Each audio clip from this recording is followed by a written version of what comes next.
Chapter 15. 3 hours after my flight landed in Peshawar, I was sitting on shredded upholstery in the backseat of a smoke-filled taxicab. My driver, a chain-smoking sweetie little man who introduced himself as Ghulam, drove nonchalantly and recklessly, averting collisions by the thinness of margins, all without so much as a pause in the incessant stream of words spewing from his mouth. Terrible what is happening in your country, Yar. Afghani people and Pakistani people, they are like brothers, I tell you. Muslims have to help Muslims, so I tuned him out, switched to a polite nodding mode. I remember Peshawar pretty well from the few months Baba and I had spent there in 1981. We were heading west now on Jambu Road, past the cantonment and its lavish high-walled homes. The bustle of the city blurring past me reminded me of a busier, more crowded version of a Kabul I knew, particularly the Kokemorga or Chicken Bazaar, where Hassan and I used to buy chutney deep potatoes and cherry water. The streets were clogged with bicycles riders, milling pedestrians, and rickshaws popping blue smoke, all weaving through a maze of narrow lanes and alleys. Bearded vendors draped in thin blankets sold animal skin lampshades, carpets, embroidered shawls, and copper goods from rows of small tightly jammed stalls. The city was bursting with sounds. The shouts of vendors rang in my ears, mingled with the blare of Hindi music, the sputtering of rickshaws, and the jingling bells of horse-drawn carts. Rich scents, both pleasant and not so pleasant, drifted to me through the passenger window. The spicy aroma of pakora and the nihari baba had loved so much blended with the sting of diesel fumes, the stench of rot, garbage, and feces. A little past a red brick buildings of Peshawar University, we were entered an area of garrulous driver referred to as Afghan Town. I saw sweet shops and carpet vendors, kebab stalls, kids with delicate hands selling cigarettes, tiny restaurants, maps of Afghanistan painted on their windows, all interlaced with backstreet aid agencies. Many of our brothers in this area are they are opening business, but most of them are very poor. He tisked his tongue and sighed. Anyway, we are getting close now. I thought about the last time I had seen Rahim Khan in 1981. He had come to say goodbye the night Baba and I had fled Kabul. I remember Baba and him embracing in the foyer, crying softly. When Baba and I arrived in the U.S., he and Rahim Khan kept in touch. They would speak 4 or 5 times a year, and sometimes Baba would pass me the receiver. The last time I had spoken to Rahim Khan had been shortly after Baba's death. The news had reached Kabul, and he had called. We only spoken for a few minutes, and I lost the connection. The driver pulled up to a narrow building at a busy corner where two winding streets intersect. I paid the driver, took my long suitcase, and walked up to the intricately carved door. The building had wooden balconies with open shutters. From many of them, laundry was hanging to dry in the sun. I walked up the creaky stairs to the second floor, down a dim hallway to the last door on the right. Checked the address on the piece of stationery paper in my palm. Knocked. Then, a thing made of skin and bones pretending to be Rahim Khan opened the door. A creative writing teacher at San Jose State used to say about cliches, avoid them like the plague. Then he would laugh at his own joke.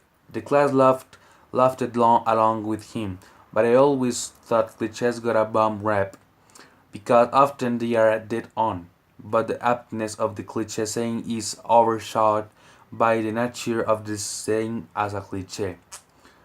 For example, the elephant in the room saying nothing could more correctly describe the initial moments of my reunion with Rahim Khan. We sat on wispy mattress set along the wall. Across the window overlooking the noisy street below, sunlight slanted in and cast a triangular wedge of light onto the Afghan rug on the floor. Two folding chairs rested against one wall, and a small copper samovar sat in the opposite corner. I poured out tea from it. How did you find me? I asked. It's not difficult to find people in America. I bought a map of the US and called up information for cities in Northern California, he said. It's wonderfully strange to see you as a grown man. I smiled and dropped the three sugar cubes in my tea. He liked his black and bitter. I remembered. Baba didn't get the chance to tell you, but I got married 15 years ago. The truth was, by then the cancer in Baba's brain had made him forgetful, negligent. You married to whom? Her name is Soraya Taheri. I thought of her back home worrying about me. I was glad she wasn't alone. Taheri, whose daughter is she? I told him. His eyes brightened. Oh yes, I remember now. Isn't General Taheri married to Sharif Jan's sister? What was her name? Hamila Jan. Balai, he said, smiling. I knew Sharif Jan in Kabul long time ago before he moved to America. He's been working for the INS for years, handless of a lot of Afghan cases. Hi, he sighed. Do you and Surya Jan have children? Nay. Oh, he slurped his tea and didn't ask more. Rahim Khan had always been one of the most instinct people I ever met. I told him a lot about Baba, his job, the flea market, at and how at the end he died happy. I told him about my schooling, my books, four published novels to my credit now. He smiled at he said he had never had any doubt. I told him I had written short stories in the leather bound notebook he would give me, but he didn't remember notebook. The conversation inevitably turned to the Taliban. Is it as bad as I hear? I said. Nay, it's worse, much worse, he said. They didn't let you be human. He pointed to a scar above his right eye, cutting a crude path through his bushy eyebrow. I was I was at a soccer game in Ghazi Stadium in 1988, Kabul against Masar Sharif. I think, and by the way, the players weren't allowed to wear shorts. Instant exposure, I guess. I have a tired laugh. Anyway, Kabul scored a goal, and the man next to me cheered loudly. Suddenly, this young bearded fellow who was patrolling the isles, 18 years old at most by the look of him, he walked up to me and struck me on the forehead with the butt of his Kalashnikov. Do that again and I will cut your tongue, you old donkey, he said. Rahim Khan rubbed his car with a garnel finger. I was old enough to be his grandfather, and I was sitting there, blood gushing down my face, apologizing to that son of a dog. I poured him more tea. Rahim Khan talked some more. Much of it I knew already somewhat. He told me that, as arranged between Baba and him, he had lived in Baba's house since 1981. This I knew about. This I knew about. Baba had sold the house to Rahim Khan shortly before he and I fled Kabul. The way Baba had seen it those days, Afghanistan's troubles were only a temporary interruption of our way of life. The days of parties at the Wazir Akbar Khan house and picnics in Pagman would surely return. So he would give in the house to Rahim Khan to keep watch until that day. Rahim Khan told me now when the Northern Alliance took over Kabul between 1992 and 1996. Different factions claimed different parts of Kabul. If you went from the Shah New section to Kareth Parwan to buy a carpet, you risked getting shot by a sniper, getting blown up by a rocket. If you got past all the checkpoints that was, you practically needed a visa to go from one neighborhood to the other. So people just stayed put, prayed the next rocket wouldn't hit their home. He told me how people knocked holes in the walls of their homes so they could bypass the dangerous streets and would move down the block from hole to hole. In other parts, people move about in underground tunnels. Why didn't you leave? I said. Kabul was my home. It still is, he snickered. Remember the street that went from your house to Kirja, the military barracks next to the Istiklal school? Yes. I was shortcut school. I remember the day Hassan and I crossed it and the soldiers had teasing Hassan about his mother. Hassan had cried in the cinema later and I would put arm around him. When the Taliban rolled in kicked the aliens out of Kabul, I actually danced on that street. Rahim Khan said, and believe me, I wasn't alone. People were celebrating at Chemen at Del Ade Masange, greeting the Taliban in the streets, climbing their tanks and posing for pictures with them. People were so tired of the constant fighting, tired of the rockets, of the gunfire, the explosions, tired of watching Goldbottom and his cohorts firing on anything that moved. The aliens did more damage to Kabul than the Shorawi. They destroyed our father's orphanage. Did you know that? Why? I said. Why would they destroy an orphanage? I remembered sitting behind Baba at the day they opened the orphanage. The wind had knocked off his carousel the hat, and everyone had loved it. Then I stood and clapped when he delivered his speech, and now it was just another pile of rubble. All the money Baba had spent, all those nights he had sweated over the blueprints, all the visits to the construction site to make sure every rig, every beam, every block was laid just right. Collateral damage, Rahim Khan said. You don't you don't want to know, Amir Dan, what is like sifting through the rubble of that orphanage. There were body parts of children. So when the Taliban came, they were heroes, Rahim Khan said. Peace at least. Yes, hope is a strange thing. Peace at least.